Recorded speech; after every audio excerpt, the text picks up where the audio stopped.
kita ketemu lagi di Kijang Point of View yang dipersembahkan oleh Center for Business and Diplomatic Studies di jurusan Hubungan Internasional BINUS University. Dan kali ini kita masih ngomongin soal Society Empowerment Program dari International Relation Program. Dan kali ini kita sudah bersama Dr. Roseno Aji Afandi, saya biasa manggilnya Mas Aji, yang juga terlibat dalam salah satu programnya kemarin di Kepulauan Seribu, khususnya di Pulau Panggang. Apa kabar Mas Aji? Baik, Kabar senang baik. sekali ketemu luar dengan biasa. host yang luar biasa. Oh iya, sudah sampai situ saja Mas. Oke, siap. Dan seperti biasa kita mulai untuk penonton baru. Saya akan mempersilahkan Mas Aji untuk memperkenalkan diri. Silakan Mas. Oke, halo teman-teman semuanya. Saya Roseno Aji Afandi, kebetulan menjadi member CBDS dan saya beberapa kali menjalankan program yang dilakukan inisiatifnya oleh CBDS dalam kerangka PKM, yaitu Community Development, pengabdian kepada masyarakat bersama teman-teman jurusan HI. Sudah hampir 3 tahun, mulai dari di daerah Malang, kemudian di daerah Labuan Bajo, dan 2 kali di daerah Pulau Seribu, yaitu Kelurahan Panggang. Oke. Podcast ini adalah seri tentang program ini ya Mas ya. Jadi saya udah ngobrol dengan Pak Lili, dengan Mbak Miranda, Mas Revi, Mas Rangga juga.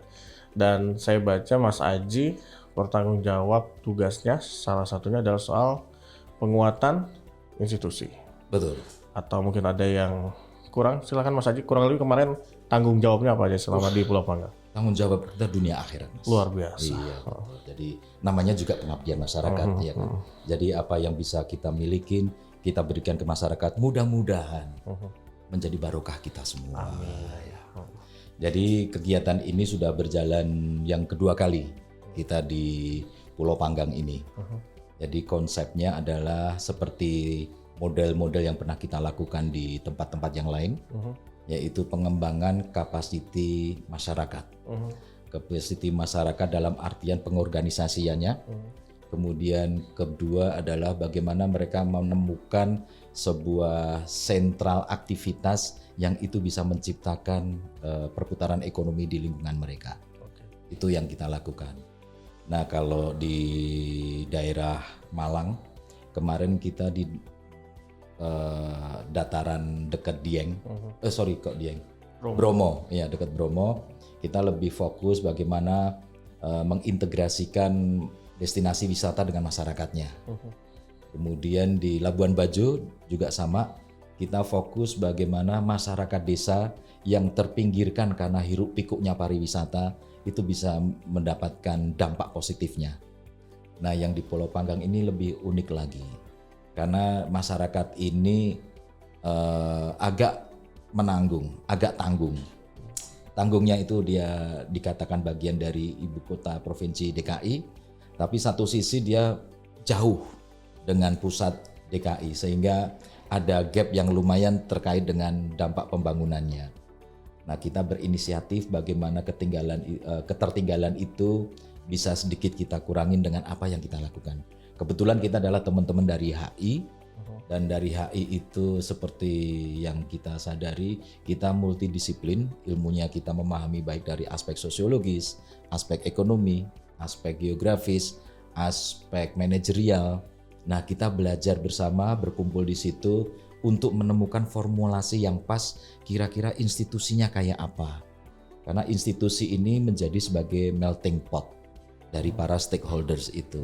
Jadi harus ada unsur kelembagaannya, ada unsur regulasinya dari pemerintah level kelurahan, tapi saat bersamaan dia juga harus bisa menjadi faktor yang menjadi pelicin interaksi di antara masyarakat dalam menyelesaikan kehidupan mereka. Ya.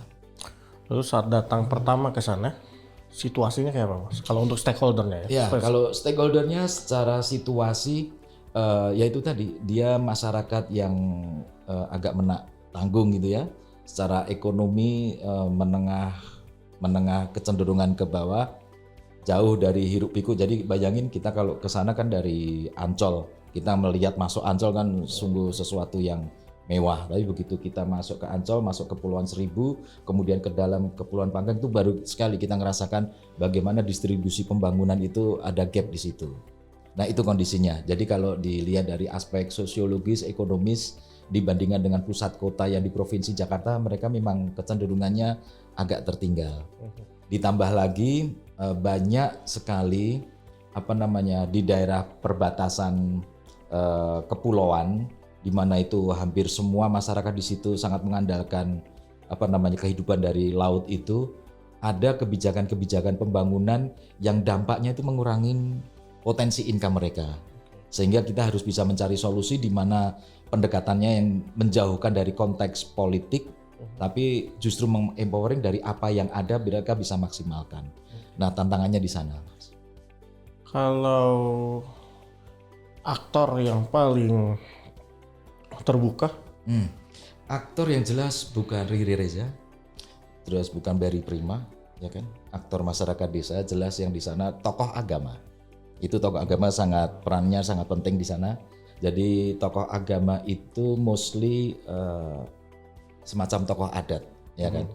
Dia secara informal bukan sebagai pejabat, tapi dia suaranya kayaknya lebih didengar oleh warga lokal. Saya melihat pada saat beberapa kali pertemuan masyarakat sana jauh lebih bisa terbuka, bisa mendengarkan dan mengikuti pola lokal leadership daripada leadership yang berasal dari pemerintah.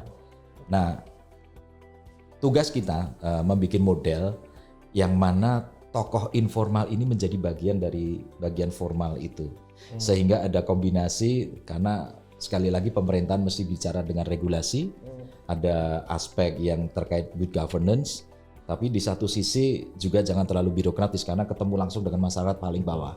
Maka tokoh-tokoh yang sifatnya informal itu menjadi semacam kayak glue, semacam perekat supaya bisa bertemu itu. Karena seringkali pejabat yang bertugas di sana itu datangnya dari tengah kota, yang bukan dari masyarakat lokal, sehingga ada gap komunikasi di situ. Dan dua aktor itu yang sangat, menurut pengalaman kami yang ada di Pulau Panggang itu sangat berperan.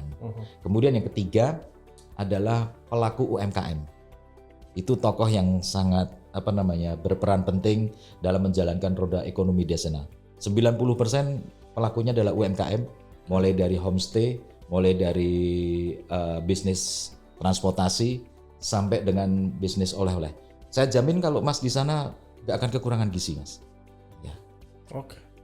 Dari semua aktor itu ada yang temuannya cukup di luar ekspektasi nggak, Mas?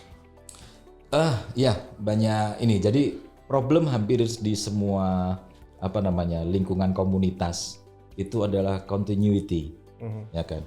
Di Pulau Panggang ini sebetulnya sudah ada koperasi. Ya 20-30 tahun sudah berjalan.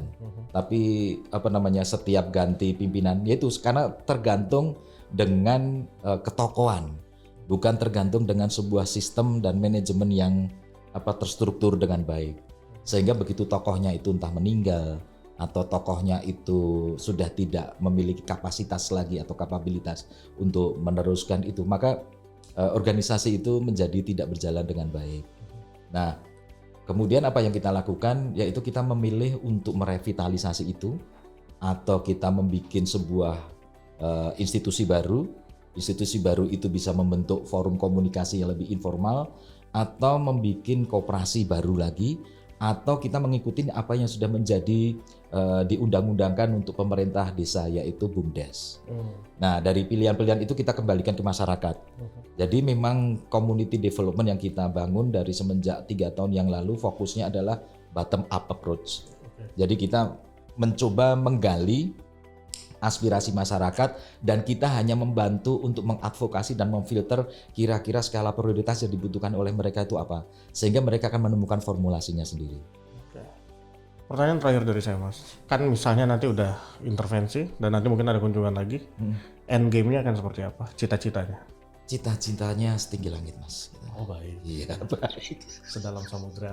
Betul. Selebar dada kita. Seluas antariksa. Saya coba kembalikan ke rel yang ini.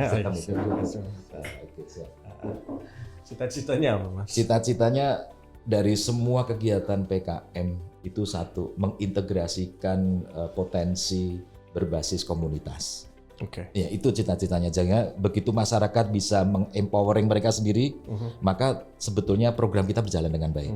Kita tidak menentukan formulasinya, kita tidak menentukan harus ngapain, tapi biarkan mereka berjalan bergerak sendiri, kita ya hanya membantu membuat frameworknya doang. Oke.